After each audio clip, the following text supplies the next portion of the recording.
All right. Sorry about that. And we are live. Hello, everyone. Thank you so much for joining us today.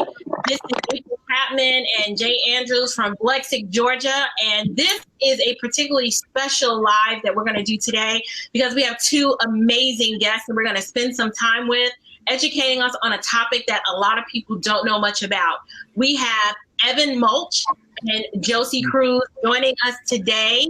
And these two individuals both bring very different and unique perspectives on this topic.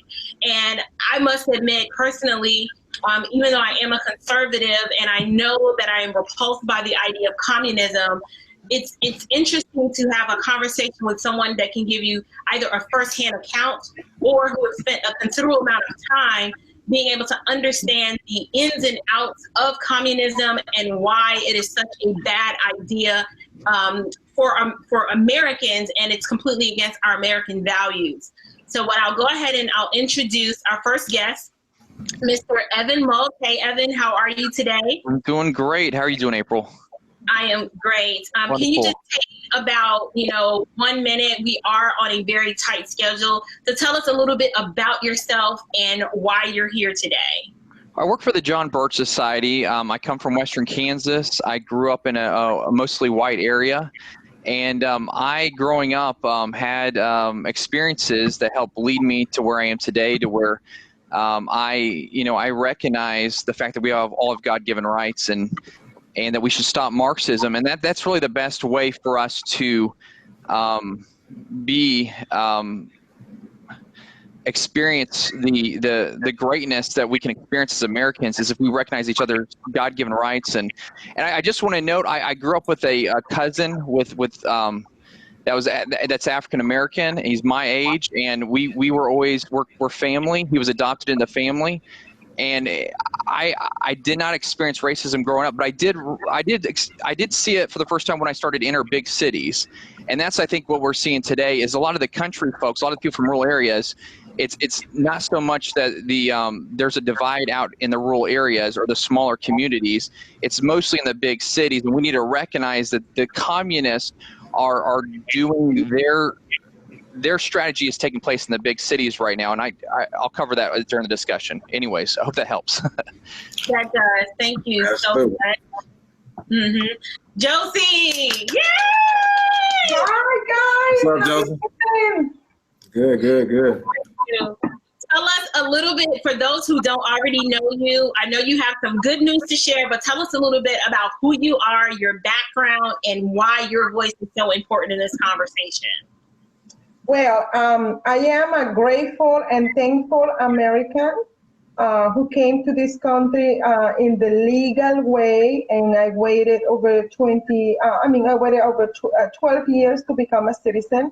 I did it in the right way, and I assimilated. I learned the English, and I assimilated to the culture, and I've been working with the Black community for over 15 years. And with the Latinos and the Caucasian too. Now that I am here living in Georgia for over 5 years, and I felt that after I observed so many red flags going up, I felt the need of me speaking up.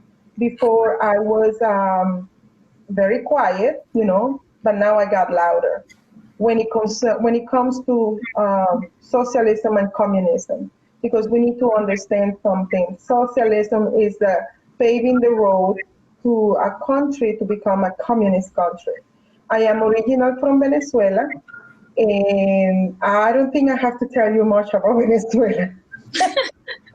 Right. And, when I said red flags, warning signs, that is exactly what I'm talking about, because I already had the experience of Venezuela being in a socialist process for over 80 years. And they experienced that in a very progressive way. That means changes came little by little, and people didn't even notice the changes were happening until what they got today. And I believe Mr. Mulch, even, he's going to explain a little bit more because he's the expert in facts, in history, and all that. So I'm going to give him a chance to explain us by as a representative of the John Birch Society, because I am a John Birch Society member too. So Nice. I know he got a lot of good information for us. And then I come back here even with a lot of experiences and what I'm seeing. Awesome. Well, before we get into the discussion, we're throwing out terms, communism, socialism, but what I'd like to do is take a moment to give like the classic textbook definition of what communism is. And believe it or not, we can't assume that everyone knows what we're talking about, and most people do not. And so I'm going to just go ahead and read a textbook definition of what that is. And then what I'll do, Evan, we'll kind of turn it over to you to give us some insight as to this gradual progression that Johsie talked about that is working its way into our culture that's incredibly damaging. So communism, which basically we got insight from the Communist Manifesto, which is a work by Karl Marx. What I'll do is I'll just read some quick bullet points as to what that is. But historically, we have the final stage of the struggle and history of communism is basically it arrives at this. All people would live in a social equilibrium without class distinctions, family structures, religion, or property. The state, too, would wither away.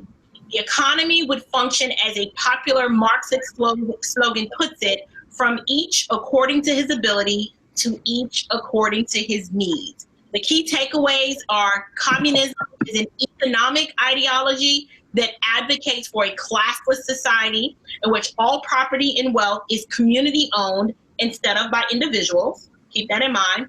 The communist ideology was developed by Karl Marx and is the opposite of a capitalistic one, where it relies heavily on democracy and production of capital to form a society.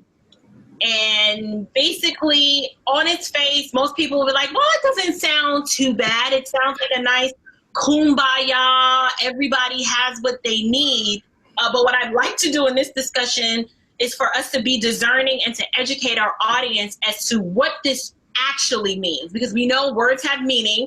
We also know that definitions tend to change over time in order to soften the blow and to deceive us into thinking that red is not really red and blue is not really blue.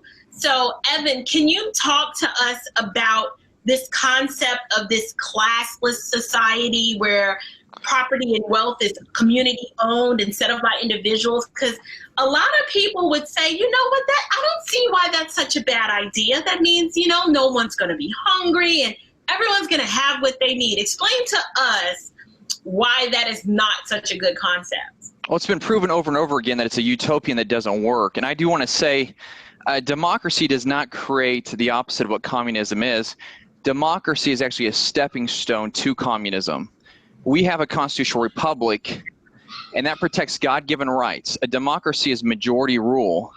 Capitalism is actually not completely against communism. Capitalism is practiced in China. The difference between America and China when it comes to capitalism is that we believe in God-given rights to own property. And without the God-given right to own your property, which if we know our 10 Commandments, even if you don't believe in God, the 10 Commandments worked. I mean, you do not steal from others, you know? Thou shalt not steal. Government cannot steal. The government should not be stealing. It just doesn't work. And that's what these communists, these Marxists use against us, is that if they want to take over a country, they do it through the government. And right now we're facing Marxism and Trotskyism. So Marxism is more of the at gunpoint type of way of doing it. It's the way the Antifa group is trying to do it.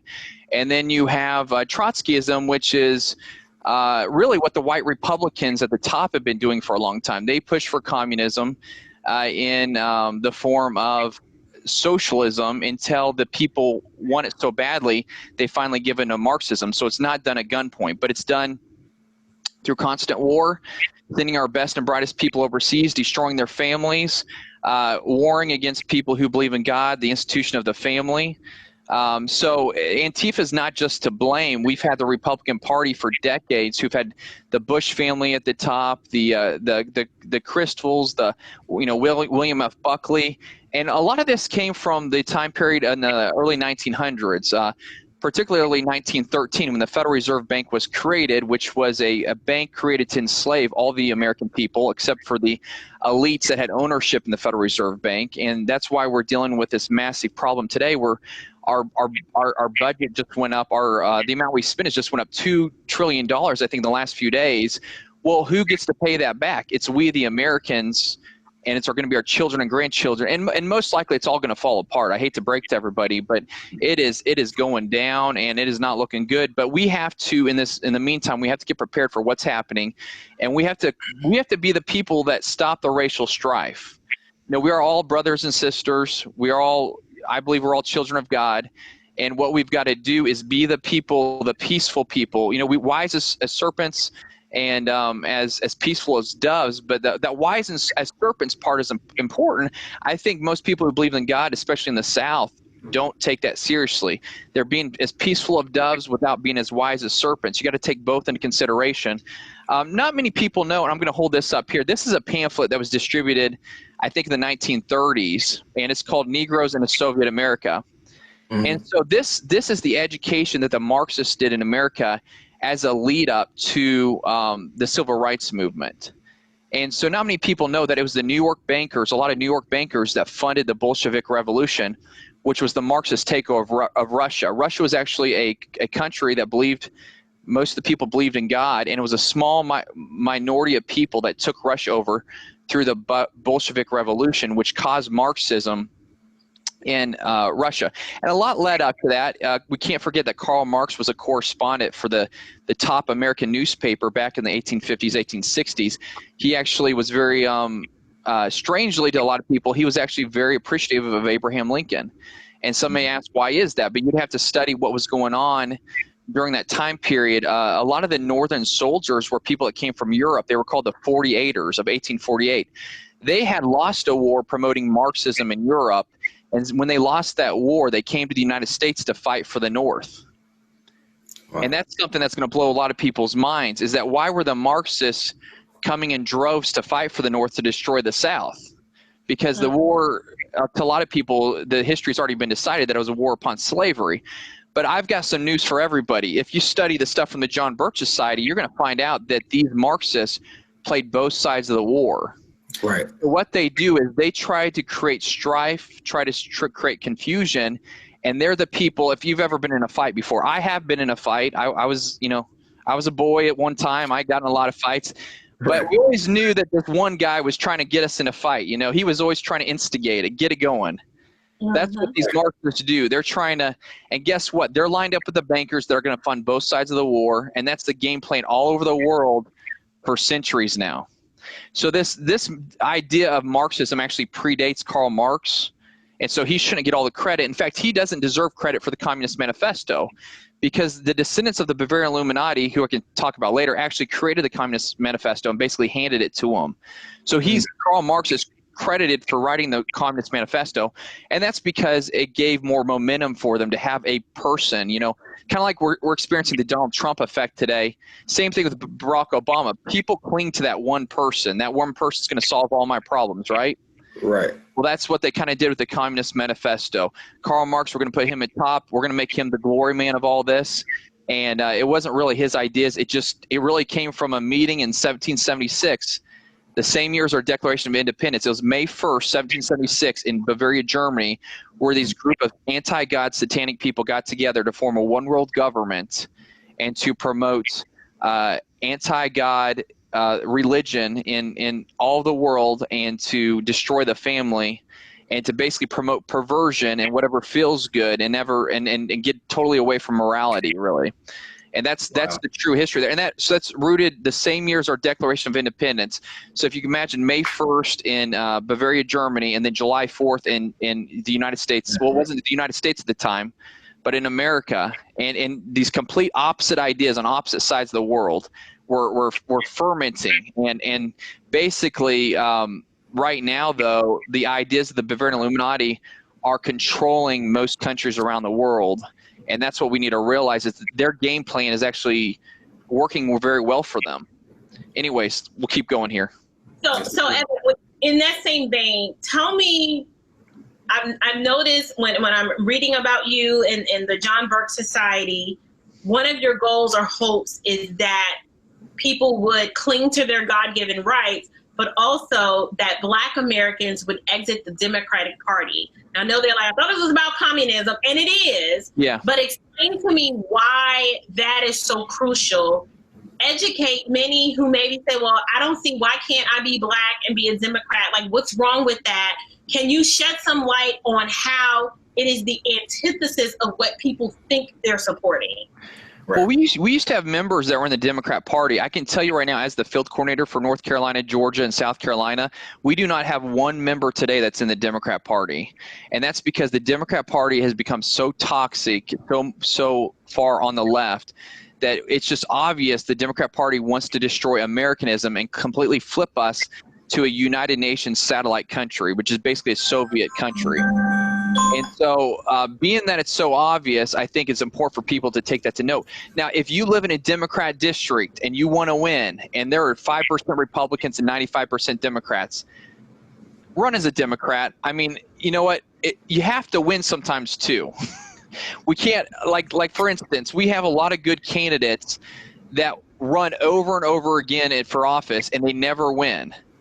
Like, just focus on winning sometimes, but don't involve yourself in the Democrat Party. We had a very famous congressman from Georgia named Larry McDonald, Congressman Larry McDonald.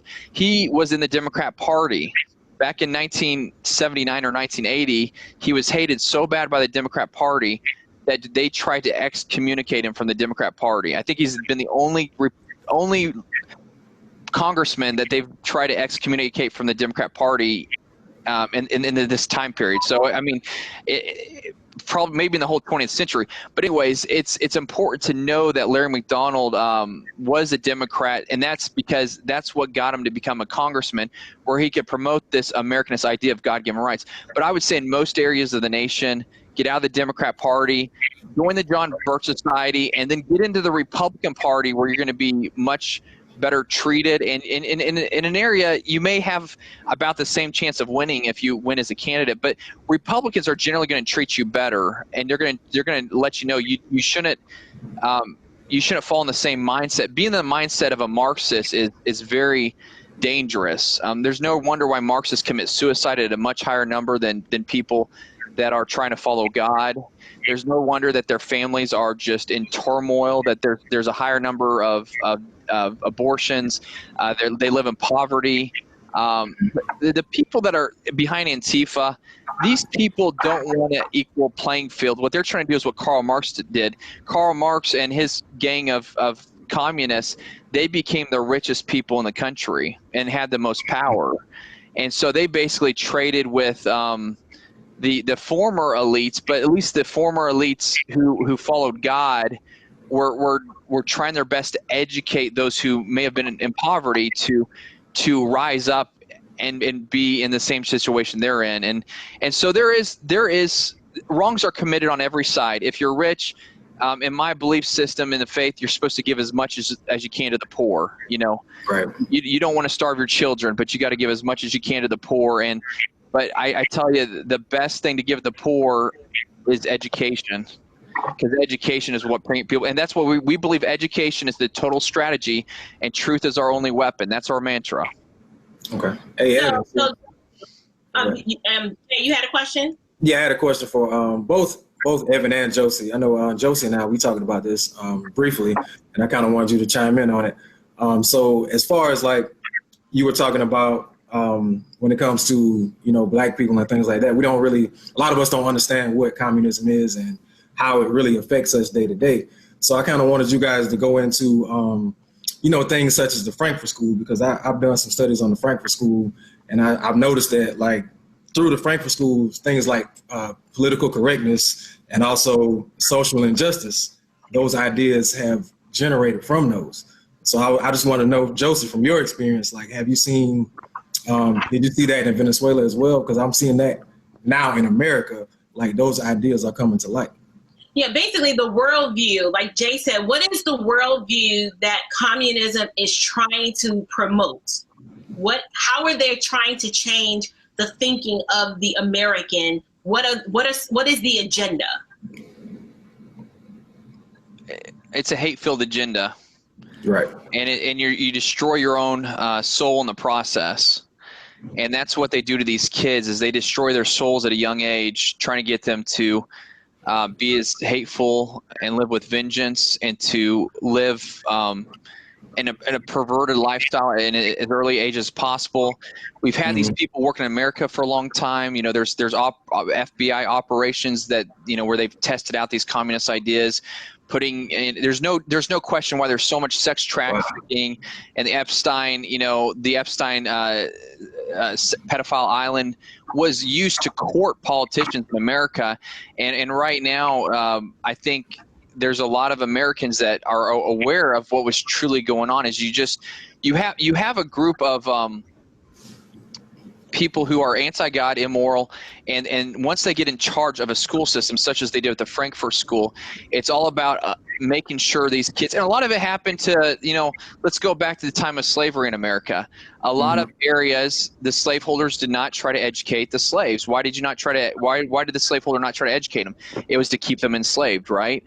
Well, Yes. you know, in the 1950s, the Rockefeller family invested in a strategy to uneducate Americans when it came to reading. Even in the South, reading was going very well because the all over America, alpha phonics was taught, and kids could read. They could read their Bibles. They could read and retain information. Well, the Rockefeller family funded a scheme called the whole sight word reading method. And that's a method that's been used in public schools since the 1950s. And it's why most Americans today cannot read their Bible. They cannot read a book. They cannot retain information. They feel like they're dyslexic because in order to properly read the English language, you have to build the alpha phonics reflex. And so when a lot of people in school, and I experienced this with people I grew up with, they thought they were stupid. It was not that they were stupid. It was because my dad knew what was going on, and he bought the Hooked on Phonics tapes, and when I got home from school, he made me go through Hooked on Phonics tapes because he knew they were not teaching me the proper way to read. Well, how many people had dads that did that for them? Probably not many, you know, not enough. And so now we have a complete society where there's people in their 70s now that were taught with the whole sight word reading method. So we have members of the John Birch Society today that want to get involved, but they can't read our books. And our books, I mean, we got a lot of them. This is one I want to recommend to everybody that we don't sell anymore, but I Testify. This is by Julia Brown. She was an FBI undercover agent from Cincinnati. She was actually in the civil rights movement. And then when she was in Cincinnati, she found out these Marxists were the ones funding and leading the charge for the civil rights movement in Cincinnati. So she actually enrolled in the FBI to stop the Soviets from using the civil rights movement to destroy America. And you know, items like this book I showed you from the 1930s, the Soviets were teaching black Americans that they could have their own Soviet America just for the black race. And I think a lot of this idea is still there for a lot of, especially older people. Well, nice Wakanda, you mean? I'm sorry? Oh, go ahead. Right. I can't hear you. I'm sorry. Say that one. Can you say the way you said it? I couldn't hear it in my headset. Yeah. I said we would get our own Wakanda. Wakanda. Yeah, I've never heard that word before, but if that's what it is, I mean, it's just. But the Soviets behind the civil rights movement never intended for Black Americans to have their own country. They were using the Black Americans to promote Marxism, and usually communists at the top are extremely racist. And you don't see black people going to Bohemian Grove, although Colin Powell does, because we found that out from the Podesta emails that he goes. But at the very top, I think the Rockefellers and others are very racist, and they are white. But that doesn't mean that me, an American that has a white skin color, you know, that doesn't mean that you can't collectivize me with people like that. Right. The devil is who these guys have been led by, and that's why they do a fake or real child sacrifice at Bohemian Grove. Keep in mind that most of our presidents in the 1900s went to Bohemian Grove in California for their summer camp where the fake or real child sacrifice took place. Luckily, a reporter went in there and actually got videotape of the whole entire ideal. Richard Nixon said it was the most faggoty thing he's ever been part of. He admitted to being there. Yeah, President Reagan went there. I wouldn't doubt, if Barack Obama was there. But this is how presidents have been chosen. You have to be part of the secret events to get chosen to be the next one up. And the key group that has been behind this has been the Council on Foreign Relations, who we've been targeting. Nobody else targets the Council on Foreign Relations except for the John Birch Society. And that's because the Council on Foreign Relations, along with the CIA, this is my belief. You have the CIA with Operation Mockingbird. They've created conservative groups that lead Americans the wrong way, and their main goal is to get people not to join the John Birch Society. It's only $87 a year for print membership. It's $48 if you do digital membership. So it's not like it costs people an arm and a leg to be a member. But the fact is they plant so many seeds in American society to get people to not join the John Birch Society. We were the most popular society in America in the 1960s. We were all over the news. You couldn't watch the news without talking about us because the mainstream media hated us. The fake news media was around in the 1960s. They already controlled all the mainstream news outlets at that time. But they grew the John Birch Society by hating us in an outward way. What they decided to do was completely turn off the spigot on us to where we were never heard about again. And that happened in 1964, and then people forgot about us. Mm-hmm. And then Yeah, and that's exactly what is going on today with, for example, the district that I'm running for. What they're doing is they are lacking the information about my candidacy to go through the district so people can get informed there is a better option, there is a better way. And that reminds me how in Venezuela, back in those days, because, okay, let me put it this way. Venezuela is 100% a democracy. And like I say from the beginning, democracy is paving the way to socialism, to a communism. Because in democracy, majority rules. So if the majority rules, the majority say that we're going to take a business from somebody, there is no law applied to stop the majority, right? So they start like an inverted pyramid.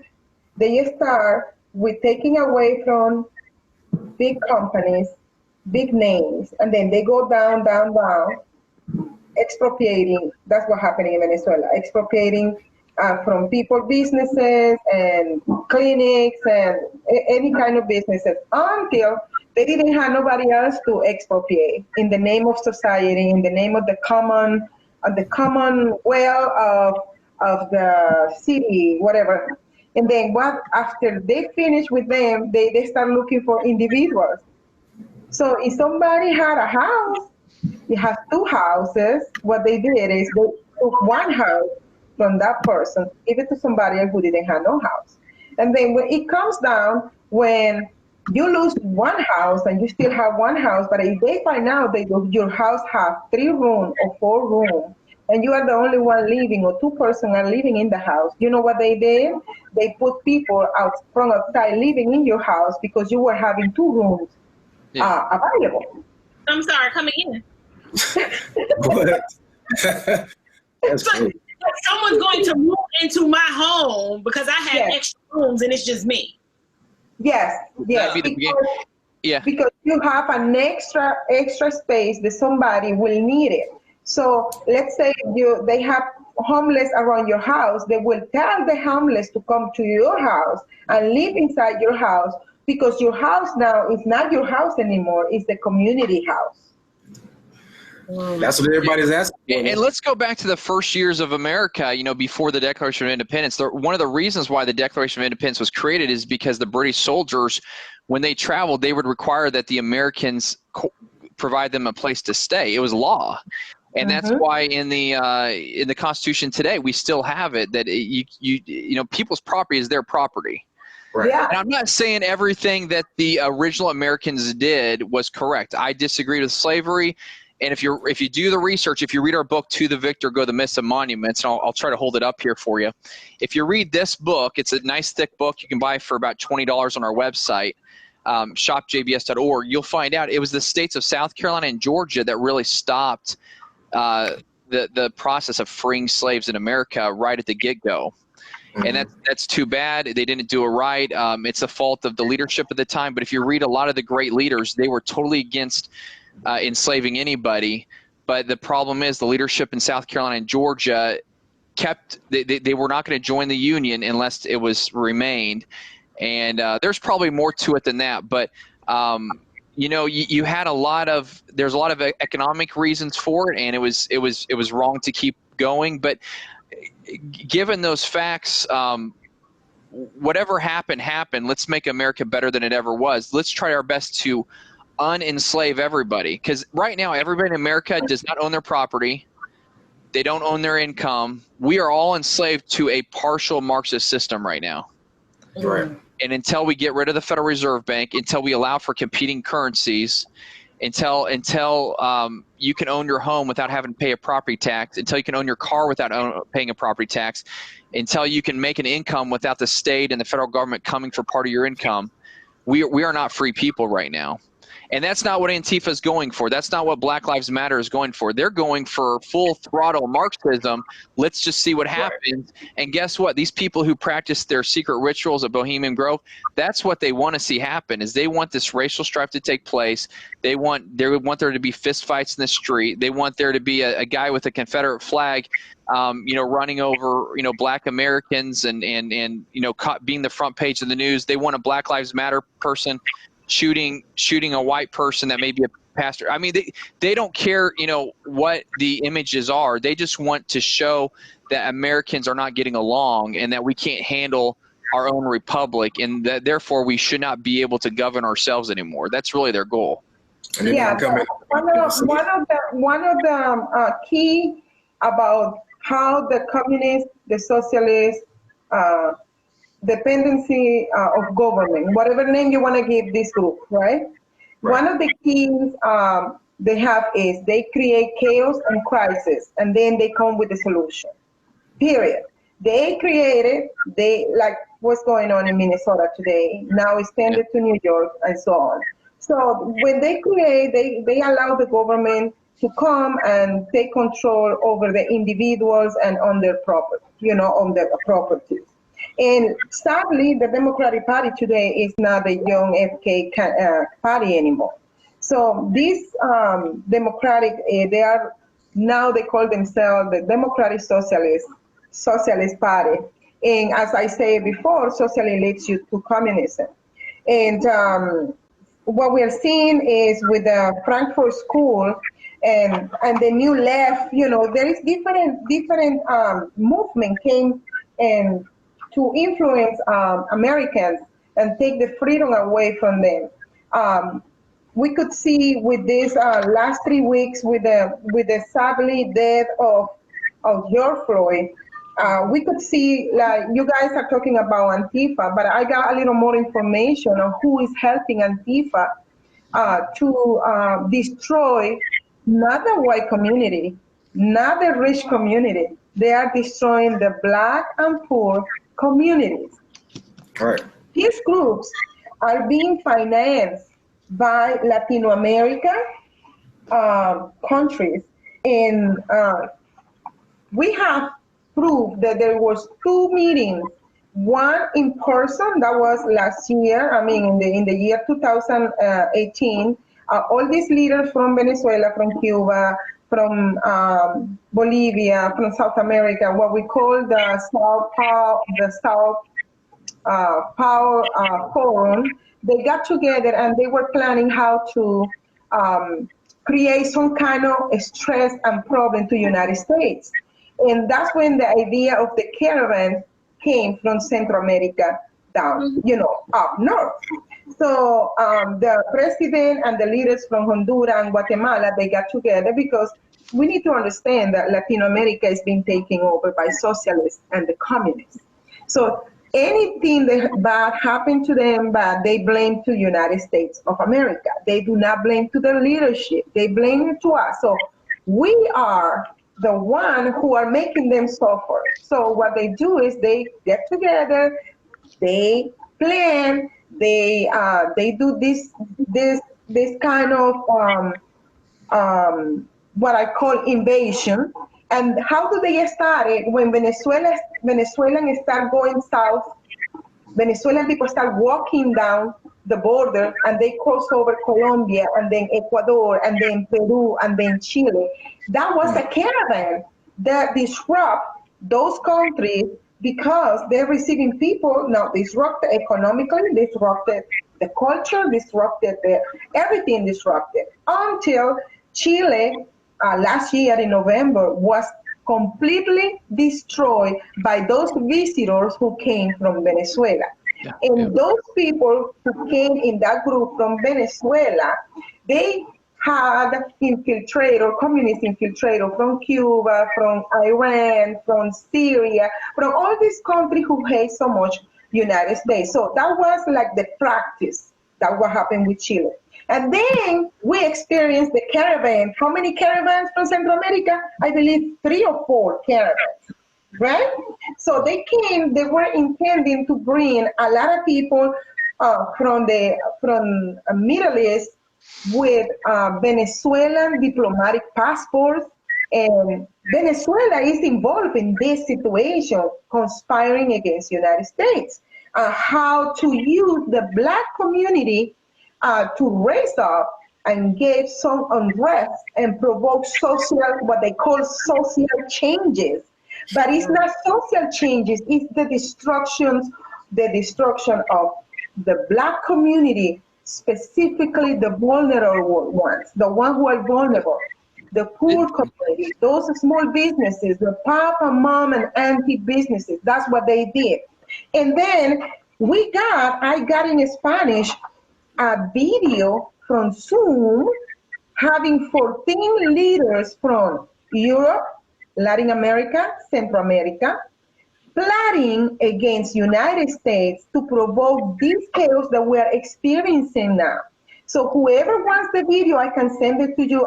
I could try to translate and put the English translation in the bottom, so you can understand that what we are experiencing today is not Black Lives Matter. This is something bigger than that. It's bigger.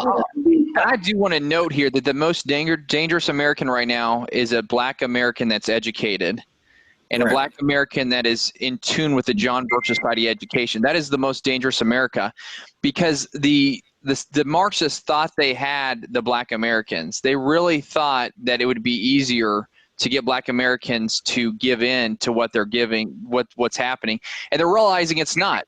And it's because so many Black Americans are joining the Republican Party. They're at least exiting the Democrat Party, and they're really speaking out. But I do think a lot of Black Americans that are exiting the Democrat Party could go further by joining the John Birch Society and learning from us. I want to point you to an image. Does anybody recognize this person here? Is that Muhammad Ali? It looks like Muhammad Ali, doesn't it? It does look like Muhammad Ali. Yeah, that's Muhammad Ali. Yeah. Uh-huh. That's Booker T. Washington. Booker T. See, just by you not recognizing that, though, cultural Marxism has already happened in the Black community. This is your Black hero from the late 1800s, early 1900s. Absolutely. This is the guy that was leading the effort for Americanism. And they already got rid of him, because what you don't even know, most likely, you may know this, but there is a big battle in America between who the hero was. Was it W.E.B. Du Bois? This is W.E.B. Du Bois. It was Booker T. It was Booker T. Booker T was the American hero. And Absolutely. guess what? How many Black American kids are learning about W.E.B. Du Bois instead of Booker T. Washington? Right. And I just want to point you to this article. I can send it to you. If anybody calls me or emails me, I can send it to you. I've got it on PDF. You can also download this from shopjbs.org. It comes from this book we have, 20th Century Heroes. But emancipation by example. And what Booker T. Washington did, he educated, he went to Alabama, he wasn't from there, and he started the Tuskegee Institute, and they were poor. They Right. could barely feed themselves. Every day they read their Bible. Every day, they worked. Every day, I mean, he was exhaustive in trying his best to raise these kids right. He knew they were so poor sometimes, if it wasn't for the farmer nearby that brought a pig over, they were not going to eat. And imagine, these are kids that are at this school. The parents have entrusted Booker T. Washington to be the facilitator of the education there. But he was proving by example you didn't need government help. You could do this voluntarily. And guess what? I think today in the South, still today, the reason why we have so many black Americans that aren't giving into this Black Lives Matter and Antifa thing, or this Marxism, it's because of Booker T. Washington's works. Because people who grew up and went to the Tuskegee Institute, they remember what was taught, and they taught their kids and grandkids. And he helped planted seeds. And that's what we've got to get back into doing is teaching the youngest kids we possibly can. Karl Marx knew that. That's why they go for the elementary school kids. They're going to get your kid before he's 6 years old. That's why they want your kids in elementary school at the age of 3. And if they get them from 3 to 6, they're done for usually. They're Marxist the rest of their lives. And let me pick it back off that, Evan. And we need to understand too that all these immigrants that came the last 8 years who come with the mentality of government dependency. They are the one who are creating the problem in the north area of America, like in this case Minneapolis, in New York. Sadly, but I have to say it, Latinos and Hispanics, most of them come with the mentality of government dependency. So when they come here and they see a little bit of help of food stamp and this, they say, oh, the socialism here, it works, but they do not understand, they don't even grasp the concept that the help here is temporarily. That's what we're trying to do. Temporarily, not permanent. While in those countries like from Mexico all the way down to Argentina, is a way of living. And this is what's going on with our communities, with our minorities communities, what the Democratic Party are teaching them is to depend on government. And it's coming from the north. From the north, you see New York is full of immigrants, and then you go to now Minneapolis is full of Somalis. And in their mentality, specifically with the Islamist religion, they teach, Sharia law teach them that they have to depend on government. Government has to supply for them. So when they come here, they expect we, the people who pay our taxes, they expect us to pay them housing, medical, food. That's why they come here, and then when you talk to them, they say Sharia law is superior to the Constitution of the United States. If you don't mind me butting in here, though, the reason why Latin Americans, it's the same with Hispanic communities in New Mexico, because I married a Hispanic, liberation theology was pushed by Marxists in the Catholic Church on Catholics in Latin America and Mexico, and that's why they are Marxists. They're Catholics and Marxists a lot of times, mostly every time, and that's because they've been taught that God wants us to be Marxists. And so until you unteach this, or I guess re-educate these Catholics from Latin America and understand that liberation theology was never original Christianity thinking. Liberation theology was Marxist teaching because the Catholic Church was infiltrated by Marxists, just as it's been infiltrated in America. Until you re-educate these people on what the truth is, we're just never. So that's why it's so important. And the John Birch Society, it teaches. Sometimes you get to the point too quick. Does anybody else have that problem where they get to the point too quick and they really get mad at them? Well, that's part of the problem with John Birch's side. You have to lead people in the direction, and they're never going to be a John Birch Society member until they are hungry for this information. Okay, and that's in the Latino community, they have the concept that, my father was a pastor and he was a missionary. And the concept over there, if somebody's in ministry, they have to be poor. And they have to show that they are poor. So the poverty is part, like Ivan is talking about, how the socialists and the communists took over religion. And when you come here and then you see the opposite here, and then the communists teaching these people, you see, this is not right, because And then the communists take advantage of, oh, the Americans are greedy, the American this, American that. You know, they blame us for something that we execute because it's our natural right. Your natural right is to be free, to be independent, to be self-sufficient, okay? And not only that, but to protect your life, to protect your loved one's life, and to protect your property. So it's the opposite from Mexico down south. And what I'm trying to say this is what it got me with the death of George Floyd is, you know, there is a better way. And the better way, we already knew who gave us the path for that better way was Martin Luther King with nonviolence strategy. If we want to change some stuff, okay, but if we go back to the Constitution and we understand the preamble, the Declaration of Independence, and everybody understands that every man are created equal, there is no even a think about civil rights. It wouldn't exist. It wouldn't exist, the amendment, it wouldn't exist so many things, because the Declaration of Independence says the men, all of us are created equal. You follow what I mean? So there is, you guys should Google this guy. His name is Niger, and the last name is Innis. Niger. His name is Innis, yeah. And he is the spokesman for the Congress of Racial Equality. And let me tell you something. I saw my boss, who is a Republican, and she supports me 100%. And she said, Johsie, come here, listen to this guy. And he's talking, he's a black man, and he's talking of what's going on today, how the black community is being suffering. Bottom line, they are here, and I want the community to understand. These people from other countries, they want the destruction of the United States using you, the black community, because, you know, Latinos and blacks, we are the same. In what way? We have feelings, a lot of feelings and emotion. That way, you're breaking up, so Johsie, your mic.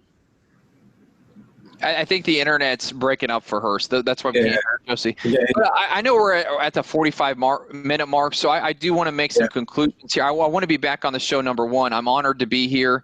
If anybody does want to call me and text me and get this information, or if they want to join the John Birch Society, my number is 864-804-0789. Again, that's 864-804-0789. I'll talk to anybody.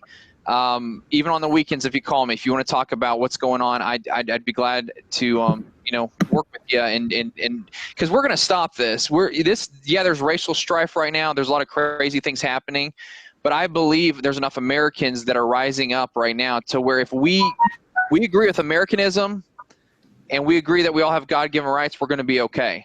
Absolutely. We've got to be educated. We, the minority people, we need to understand, if we help them out to destroy the United States, we don't have no other place to go. Okay? Right, we don't have no other place to go. So this is our last stop, and we need to maintain and conserve what we have and make it better. Okay, my name is Johsie Cruz. I am running for the 4th Congressional District. I am running against Hank Johnson. Everybody know who Hank Johnson is? You know? We do. Yes, and why I'm running is because I want to give a better choice, a better choice for people to compare. Okay, he's been here for 14 years. He has done nothing. Okay, let's see if she can bring something, or she can bring something to the table. I'm just here, I'm trying to help in a community that I feel identified, because I am a minority too. And we need to save this country. And I always believe that Black Americans are going to help out to save this country. And God is waking you guys up to step up to the plate. And stop being used by the Democratic Party, but still used by the communists who took over the Democratic Party, who hijacked the Democratic Party, and you guys can help save this country. Look, there is a lot of Cubans here, a lot of Venezuelans, and we experience communism, we experience socialism, and we can see where we're going. And then when we unite, like I say, Black, Asian, Latino, and white unite, we can work together and we can save not only the district number 4, but also the whole country, because the country now is calling for our help, and we the people need to come, step up to the plate, and help out. Right. And I just want to add one thing before we wrap up, April. I'm a Christian first before everything. So that's the most important is Lord Jesus Christ. So I just want everybody that is interested in this information, in order for you to know how serious it is, look up the 45 Communist Goals. Once you look that up, you can also watch a documentary called Agenda, Grinding America Down. And Agenda breaks it down from a Christian perspective of how the communists are attacking America. Give us that again, Jay. It's Agenda, Grinding America Down. It's a documentary. You can watch it on Amazon, Grinding America Down. So you can watch it on Amazon. Compare the 10 Commandments sometimes to the 10 planks of the Communist Manifesto. They are the opposites. Absolutely. Absolute opposites. And a part of those 45 goals, right, just from a Christian perspective, taking God out of the schools, eliminating prayer out of the schools. Those are one of them. They want to promote homosexuality to make it natural and normal. You can see that going on in our society as well. And they wanted to discredit the Bible. They didn't say they want to discredit the Quran or anything else. They said discredit the Bible. It's the Christian faith. Christian faith. So why is that? You know, and they want to break up the nuclear family. Like they don't want men in homes, like y'all were talking about earlier. They don't want men in homes. They don't want us to be the head of the households because they want that's the main way to break up the family if you take the man away. Well, how can these pedophiles get a hold of these kids if parents are protecting the kids from the pedophiles? I mean, that's And then if you want to look it up what all the laws that Joe Biden passed against the Black community. Okay, massive incarceration, the super predator, you know, all these terminologies and laws and they put our community breaking down in pieces. So now it's time for us to rebuild back. So I have this in here. I can scan it and send it to you guys so you can see what's going on. Okay. Absolutely. Save America, everybody. Let's do it. Let's do it. Please share my information in the district number 4. Share if anyone from another state wants me to come and give a speech of what I'm doing and what I believe and what I'm trying to defend. I am available. And I mean, let's do it because this is a matter now of saving our country. This is not about me being a diva. No, this is not about being a diva. This is about saving America. Yes, and preserving the republic because we are not a democracy. We are a republic, a federal republic, and we need to keep it that way. I love the way you say that. Absolutely. Well, thank you guys so much for joining us. This has been such a fruitful discussion. I actually wish we had more time to talk more about the worldview that's being pushed by the socialist communist agenda. But like Jay said, at the end of the day, we have to recognize that we have a righteous and holy creator that we all are going to be held accountable to. And at the same time, if people who claim the name of Christ, who claim they believe in God, who claim that they are born again, if they don't recognize and be harmless as doves, but wise as serpents, they're not going to recognize this. And it is going to slide in a very stealth manner. And then before you know it, you have not realized, what did I sign up for? So while we agree with the moniker that Black Lives Matter, there is a worldview and agenda behind that statement that we need to be aware of. So thank you guys so much for joining us. And we've got to do this again. I don't know about Jay. Next week. Yes, let's do it again. Yes, Right. let's do it again. Too, because we do need to discuss the ideology behind this worldview and how what we're seeing today, we need to be able to pinpoint in a very strategic manner what we're seeing today. Like, well, yep, that's communism right there, so that we can fight back. So once we know who the enemy is, we can fight. So thank you guys for joining us. And I'm April with Blexit, Georgia. Jay Andrews, Blexit, Georgia. All right, guys. Johsie from Georgia. Bye. All right. Thanks, Bye. Aaron. Thanks, Joseph. God bless you. God bless you. God bless you guys.